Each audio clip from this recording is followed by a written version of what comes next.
الشيطان الرجيم بسم الله الرحمن الرحيم الحمد لله رب العالمين الرحمن الرحيم مالك يوم الدين إياك نعبد وإياك نستعين اهدنا الصراط المستقيم صراط الذين أنعمت عليهم غير المغضوب عليهم ولا الضالين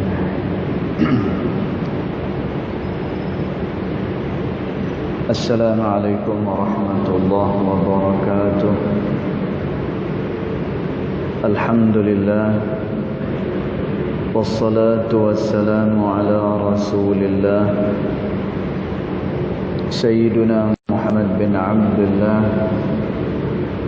وعلى آله وصحبه ومن والاه أشهد ونشهد أن لا إله إلا الله وأشهد أن محمدا عبده ورسوله اللهم فصل وسلم على سيدنا محمد عبدك ورسولك النبي الأمي وعلى آله وصحبه وبارك وسلم ثم أقول رب اشرح لي صدري ويسر لي أمري واحلل عقدة من لساني يفقه قولي يفقه قولي أما بعد قال الله سبحانه وتعالى في تنزيله لقد كان لكم في رسول الله أسوة حسنة صدق الله العظيم ربي أدخلني مدخل صدق وأخرجني مخرج صدق واجعل لي من لدنك سلطانا نصيرا إلهي أنت مقصودي ورضاك مطلوبي فأعطني محبتك ومغرفتك يا أرحم الراحمين. Alhamdulillah, yang pertama-tamanya kita merafakkan kesyukuran kehadiran Allah Subhanahu wa taala yang mana dengan limpah kurnianya, dengan rahmatnya, alhamdulillah kita masih lagi diberikan kesempatan, ruang dan juga peluang oleh Allah Subhanahu wa taala untuk sekali lagi kita dapat bersama-sama di dalam rumah Allah Subhanahu wa taala dan dipilih sebagai orang yang masih lagi duduk di dalam majlis ilmu. Mudah-mudahan ilmu yang kita dapat amalkan dan juga membukakan lagi kefahaman kita terhadap agama Allah Subhanahu wa taala. Yang mana nak faham agama ni tuan-tuan, dia tak boleh dipaham hanya dengan cara literal sahaja, maknanya dengan cara zahirnya sahaja. Tetapi Islam itu dia ada kaedah dia, sehinggalah kita dapat beramal dengan sebaik-baiknya kepada Allah Subhanahu wa ta'ala. Tuan-tuan, sebagai contoh, bila pada hari ini kita diminta untuk mematuhi SOP,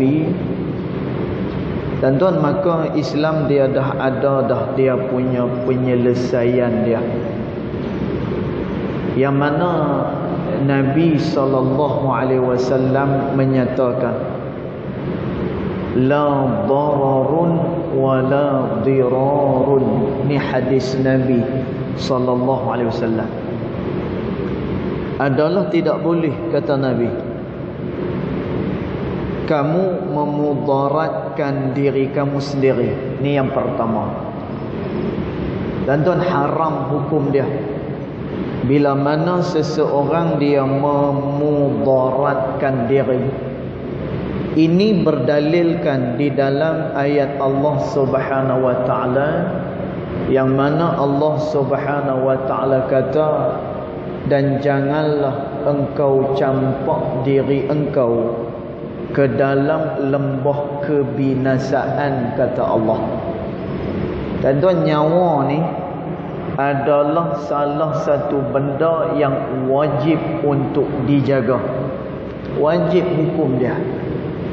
Maka Nabi SAW kata, la dararun, jangan kamu mudaratkan diri kamu. Bahkan benda yang hanya sekadar mubah ni maknanya kalau kita buat tak ada apa-apa, kalau kita tinggal pun tidak ada apa-apa. Itu benda mubah. Tuan-tuan, tapi ada benda mubah yang bila mana dia berkait dengan perkara yang boleh membahayakan diri, maka perkara mubah itu dia akan naik martabatnya kepada benda yang diharamkan oleh Allah. Sebagai contoh, tuan-tuan, kita bersukan misalnya. Bersukan ni mubah hukum dia. Kita nak bersukan boleh, kita tak bersukan pun tak apa. Tuan-tuan, tapi sukan dia akan jadi haram bila mana yang pertama sekali di dalam sukan itu ada elemen-elemen, ada perkara-perkara yang boleh membahayakan nyawa dia. Macam cerita apokalip, tahanan-tahanan dekat dalam penjara tu, dia ada dia punya permainan dia. Permainan dia apa? Tuan-tuan, dia suruh tawanan-tawanan tu lari. Kemudian hak yang belakang ni dia lontarkan lembing daripada belakang. Contoh macam tu lah, tuan-tuan. Tapi hak tu dia tawanan. Tapi kalau saja-saja nak buat main macam tu yang boleh membahayakan nyawa dia, tuan-tuan, maka naik martabat hukum sukan itu, permainan itu dia menjadi haram. Tuan-tuan, yang kedua, bila mana berlakunya maksiat di dalam perkara tersebut. Contoh, orang yang main bola sepak misalnya, goalkeeper orang lelaki, back dekat depan tu orang perempuan, wing kiri kanan lelaki, midfield yang main dekat tengah tu perempuan, striker perempuan. Dia buat dia punya struktur pasukan dia macam tu, bercampur lelaki dan juga perempuan. Tuan-tuan, maka dia naik martabat haram permainan tersebut. Tuan-tuan, kemudian kita tengok lagi, bila adanya elemen pertaruhan, iaitulah elemen perjudian dalam permainan tersebut, tuan-tuan, maka dia naik taraf juga sebagai benda yang diharamkan oleh Allah Subhanahu wa taala. Tuan-tuan, yang kita nak sentuh dekat sini, Nabi SAW kata, la dararun wa la dirarun. Tidak boleh, kata Nabi, kamu memudaratkan diri kamu sendiri. Tak boleh, haram hukum dia. Dan apatah lagi nyawa adalah satu benda yang disuruh oleh agama agar menjaga dia. Wajib hukum dia. Tuan-tuan, maka kita tengok pula pada hari ini berlakunya pandemik macam ni. Tuan-tuan, bila kata pandemik, dia adalah jangkitan berskala besar. Tuan-tuan, nak tahu penyakit ni dia bahaya ataupun tidak, bukan bidang kita, bukan bidang ustaz-ustaz. Ustaz dia tak mengaji bidang medik. Kalau dia mengaji di Al-Azhar pun, tuan-tuan, Al-Azhar hanya tetapkan bagi ijazah sarjana muda pengajian Islam 4 tahun. Itu berbeza dengan orang yang mengaji medik, dia punya ijazah sarjana muda dia selama 7 tahun. Dari segi masa pun dah beza dah. Maka Allah Subhanahu wa taala dia kata, fas'alu ahlal dzikri in kuntum la ta'lamun. Tanyalah dengan orang yang tahu seandainya kamu tidak tahu, kata Allah.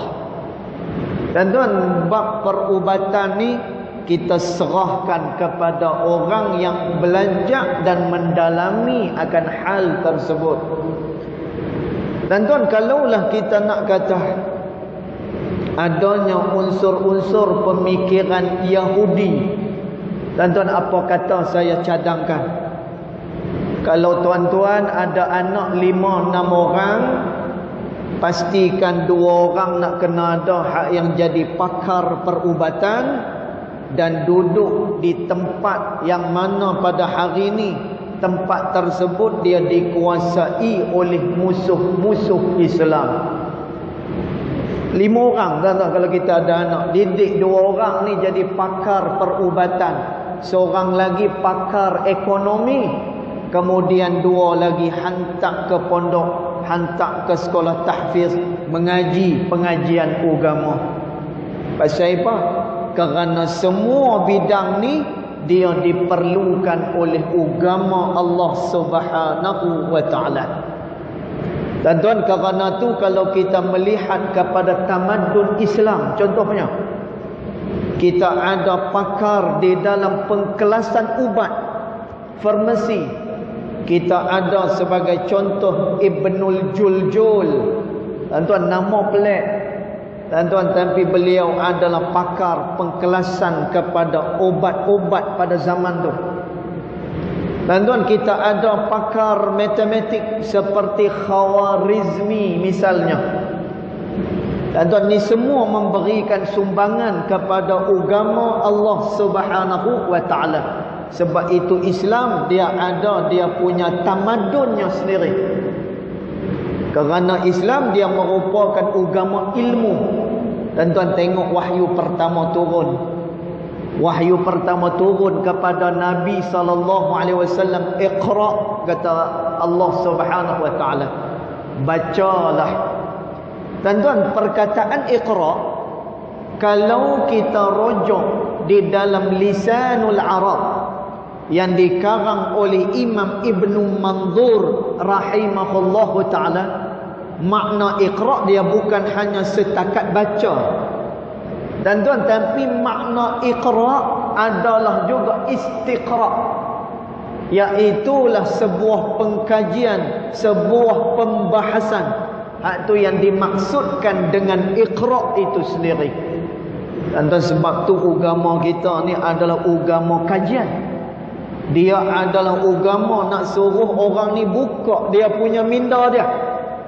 Sebab tu bukannya satu benda yang mudah, tuan-tuan, untuk kita faham nas daripada Al-Quran mahupun hadis Nabi sallallahu alaihi wasallam. Tuan-tuan, maka mudah-mudahan kita semua diberikan futuhat, pembukaan kefahaman oleh Allah terhadap agama ini. Dan tuan, salah satu yang menguji kefahaman kita bila mana berlakunya pandemik sebagaimana yang kita hadapi sekarang ni. Tuan-tuan, Nabi SAW kata dah, la darar, jangan kamu mudaratkan diri kamu, wala dirar, dan tak boleh pula untuk kamu memudaratkan orang lain, kata Nabi SAW. Dan tuan, kalau dah kata penyakit ni berjangkit, dia tak boleh nak duduk rapat-rapat. Dan tuan, maka Nabi SAW kata dah, la dirarun, jangan pula nanti kamu memudaratkan orang lain. Dan tuan, agama ni dia fleksibel. Dia tak tersumbat, dia tak tersekat macam tu sahaja. Perbahasan agama ni dia begitu luas. Sehingga kan Nabi SAW kata, yassiru wa la tu'assiru, permudahkan orang, di dalam nak beribadat kepada Allah Subhanahu wa taala. Wala tu'assiru, dan janganlah kamu mempersulitkan orang, mempersusahkan orang di dalam beribadat kepada Allah Subhanahu wa taala. Dan tuan, kerana tu dalam usulul fiqh adanya beberapa kaedah yang penting bila mana kita berhadapan dengan situasi yang macam ni. Antaranya yang diletakkan oleh ilmu usul fiqh, yang pertama ad-darurat tubihu al-mahdhurat. Tuan-tuan, ni melibatkan perkara yang diharamkan oleh Allah. Apabila kamu berada dalam keadaan darurah, kata ulama, tubihu al-mahdhurat, pada masa kamu berada dalam keadaan darurah, dia membolehkan perkara-perkara yang sebelum ni dilarang oleh syarak. Dan sebelum ni syarak larang, tapi oleh kerana kita dah tergolong daripada golongan orang yang berada dalam keadaan darurah, tuan-tuan, maka syarak dia bagi kelonggaran kepada kita kepada perkara yang sebelum ni diharamkan pada syarak. Tentu satu kaedah.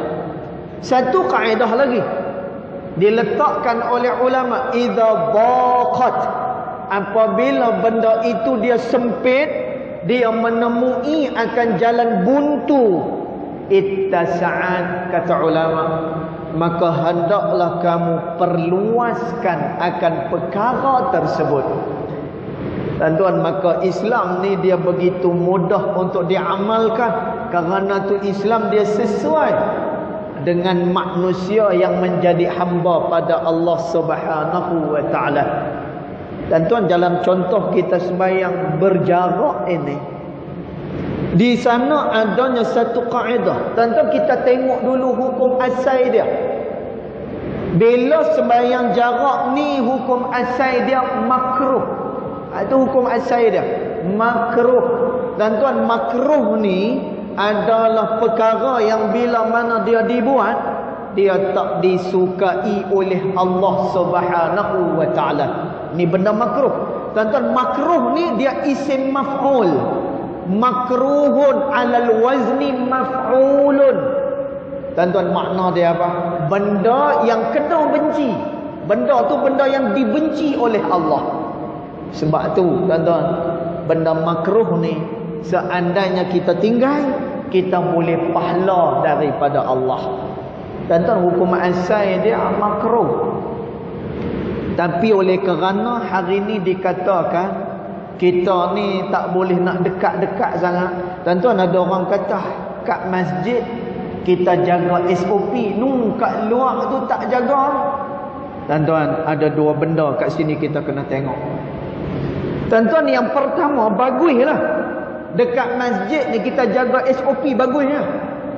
Pasal apa? Masjid ni rumah Allah. Masjid adalah tempat orang yang patuh dengan Allah. Masjid adalah tempat untuk orang ingat pada Allah. Tuan-tuan, boleh kita kata masjid adalah tempat para salihin, iaitulah orang-orang baik, orang-orang saleh dengan Allah Subhanahu wa taala. Tuan-tuan, orang saleh ni dia bukan taat dengan Allah saja, dia taat dengan Rasulullah, dan juga dia taat kepada pemimpin dia, sebagaimana yang disebut dalam surah An-Nisa, ya ayyuhalladzina amanu atii'ullah wa atii'ur rasul wa ulil amri minkum. Tuan-tuan, walaupun pada perkataan ulil amri tidak ada perkataan ati'u. Tuan-tuan, dekat sini nak menunjukkan taat pada Allah mutlak, taat kepada Rasulullah mutlak, tetapi taat kepada ulil amri, kata ulama, fihi nazar, adanya timbangan dia. Dan tuan, apa timbangan dia ketika mana nak taat kepada ulil amri? Dan tuan, ketika mana ulil amri dia mengajak kita kepada perkara yang diharamkan oleh Allah, Nabi kata. Tuan-tuan tengok, hadis ni dia berperanan sebagai bayan. Hadis dia berperanan sebagai bayan. Tuan-tuan, kita nak faham Al-Quran, dia punya bayan dia, tafsir dia adalah kepada hadis Nabi sallallahu alaihi wasallam. Tuan-tuan tengok, Nabi sallallahu alaihi wasallam kata, bila mana ulil amri suruh kita, perintah kita melakukan perkara yang diharamkan oleh Allah, Nabi kata, la sam'a wala ta'ata, tidak ada dengar dan tidak ada patuh pada masa tu. Tak boleh tuan-tuan kita patuh dengan orang ni dengan benda yang diharamkan oleh Allah Subhanahu wa taala. Tuan-tuan, tapi kalau benda yang mana benda itu untuk maslahat umum, tuan-tuan, benda maslahat umum ni nak kena taat. Al-Imam Ibn Hajar Al-Haytami rahimahullahu ta'ala dia sebut, benda yang menjadi maslahat umum, seseorang tu kena taat, sama ada pada zahir dan juga pada batin dia. Tuan-tuan, ni melibatkan perkara maslahat umum ni. Kita tengok sekali dia berjangkit, tuan-tuan, kena lockdown. Lockdown ni orang yang makan gaji dengan kerajaan tak apalah. Orang yang makan duit pencen tak apalah. Tuan-tuan, ni orang yang menega ayat nyok kat tepi jalan apa cerita? Ni tok-tok guru pondok. Yang gaji pun tak berapa nak ada. No. Tuan-tuan, ni orang-orang yang duk bekerja sendiri ni. Tuan-tuan, mudarat dia besar. No. Maka oleh kerana itulah tuan-tuan, Islam dia letakkan akan kaedah tersebut. Maka tuan-tuan, dia tak boleh, tadi kita balik tadi, tuan-tuan, dia tak boleh nak, apa ni orang kata, tak boleh nak dekat-dekat sangat, tuan-tuan. Maka baguslah kalau masjid ni dia taat dengan SOP. Pasal apa? Kerana masjid tempat orang-orang soleh. Memang tempat orang yang taat dengan Allah, dengan Rasul, dengan ulil amri dia. Masya Allah. Tuan-tuan, bila mana ulil amri dia suruh kita buat benda hak yang baik, pada waktu itu wajib untuk kita taat kepada ulil amri di dalam perkara-perkara kebaikan, terutamanya yang melibatkan kepada maslahah. Tuan-tuan, baguslah masjid ni. No? Bila mana dia ikut SOP tu, itu yang pertama. Tuan-tuan, hak yang keduanya, orang yang pergi masjid ni kan orang yang mengaji. Tuan-tuan, bila mana orang mengaji, maka dia faham dia nak buat apa. Bila mana berlakunya keadaan yang seumpama ni, jadi tuan-tuan, dia tak akan mencemarkan nama institusi agama, terutamanya masjid. Alhamdulillah. Tuan-tuan, kat luar pasal apa kita tak jaga? Kat luar, tuan-tuan, ada arahan dah suruh jaga. No? Arahan suruh jaga tu ada dah. Cuma kita lah. Cuma kita yang tak taat dengan perintah tersebut. Maka ada orang kata sembahyang kat masjid jarak-jarak tu, yang dekat market, yang dekat nat, dekat mana tu tak ada jarak pun. Tuan-tuan, arahan dah dikeluarkan, kita yang tak patuh tu. Tuan-tuan, maka kita nak kena ada kesedaran sama di dalam perkara ni, supaya apa? Kita dapat memutuskan rantaian penyakit yang sedang merebak ni. Tuan-tuan, Sayyiduna Amru ibnul As radhiyallahu anhu wa ardah menyatakan, al-waba kanar, wabak itu dia seperti api, kata Amru ibnul As. Tuan-tuan, Amru ibnul As sahabat Nabi sallallahu alaihi wasallam. Al-waba kanar, wabak itu dia seperti api, kata Sayyidina Amru ibnul As. Wa antumul khutab, dan kayu keringnya adalah kamu, kata Sayyidina Amru ibnul As. Tuan-tuan, maknanya apa? Bila terjadi penyakit macam ni, penyakit tu dia umpama api. Yang dia nak bakar siapa? Kita. Yang dia nak bakar tu kita. Yang dia nak musnahkan tu kita. Maka apa kaedah yang diajak oleh Sayyiduna Amru ibnul As radhiyallahu anhu ardah? dalam nak memutuskan rantaian wabak ni. Tuan-tuan, kata Sayyidina Amr ibn al-As radhiyallahu anhu wa ardah, hendaklah kalian kekal di rumah kalian, kata Sayyidina Amr ibn al-As. Tuan-tuan, maknanya kalau ada keperluan baru keluar. Kalau saja-saja tak usah melilau orang. Kenapa? Pasal apa? Kerana kata Sayyidina Amr ibn al-As, wabak tu dia akan mati nanti di tengah jalan, kata Amr ibn al-As radhiyallahu anhu wa ardah. Tuan-tuan, maka ada dia punya penyelesaian dia. Islam dia adalah agama yang syumul. Dia bukan agama yang terlekat macam tu ya. Tuan-tuan, bila mana kita semayang jarak macam ni tadi kita sebut, atas dasar kefahaman. Tuan-tuan, kita ada kaedah kita. Tuan-tuan, apa kaedah yang diletakkan oleh ulama? Al-karahatu. Ni kaedah, tuan-tuan. Al-karahatu, perkara yang dimakruhkan pada syarak, tazulu bil hajah, maka yang makruh itu dia akan gugur dengan sendirinya apabila terdapat hajat pada dia. Tuan-tuan, kita sembahyang jarak ni saja-saja.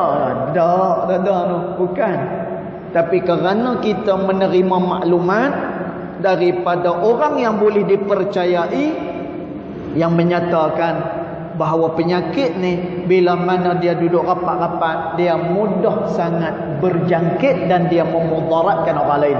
Tuan-tuan, kalaulah macam tu, ada dia punya illah. Dalam bahasa fiqh dia illah. Illah ni alasan. Pasal apa kita semayang jarak? Pasal apa kita menggunakan face mask? Tuan-tuan, guna face mask dia pun makruh, hukum asal dia. Tuan-tuan, pakai face mask tanpa ada apa-apa urusan, tanpa ada apa-apa hajat. Tuan-tuan, disebut juga oleh Syekh Daud Al-Fatani rahimahullahu ta'ala, memakai penutup muka ni pada masa dia semayang dengan tak ada hajat, tuan-tuan, hukum dia makruh.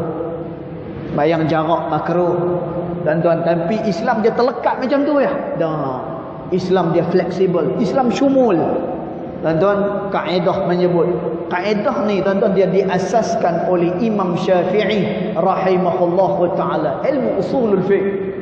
Tuan-tuan, kaedah menyatakan al-karahatu, benda yang dimakruhkan dia, tazulu, dia akan gugur dengan sendirinya, bil hajah, bila mana kita mempunyai alasan melakukan perkara tersebut.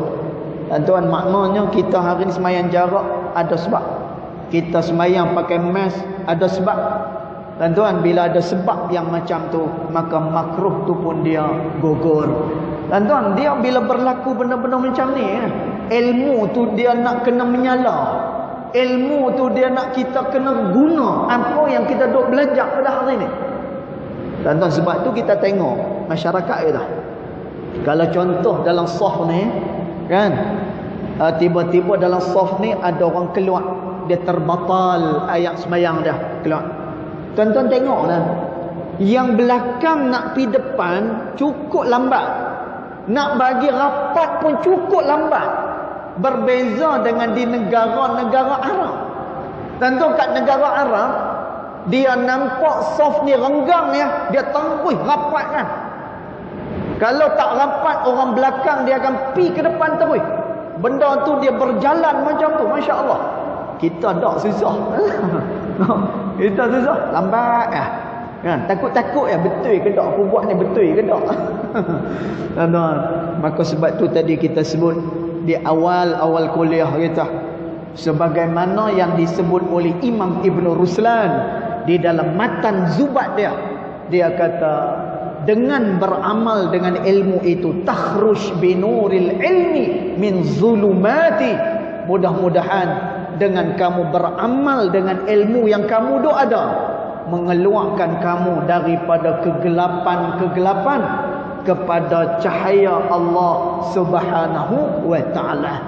Tuan-tuan, maka mudah-mudahan ilmu yang kita duk belajar setiap hari ni, tuan-tuan, menjadikan kita orang yang faham, menjadikan kita orang yang tahu apa yang kita nak buat sebagai hamba Allah Subhanahu wa taala. Jadi tak ada apa-apa lah. Benar no. Sembahyang bukan main, tak ada apa, ada hajat. Atau sembahyang jarak tak ada apa, ada hajat. Tu pun ada orang tanya lagi. Habis tak kalau pakai mes tak dengar kita baca Fatihah, dia kata. Tuan-tuan, Fatihah ni dia laisa bil quwwah bil fi'l. Dia bukan dengan kuat tetapi dia dengan perbuatan.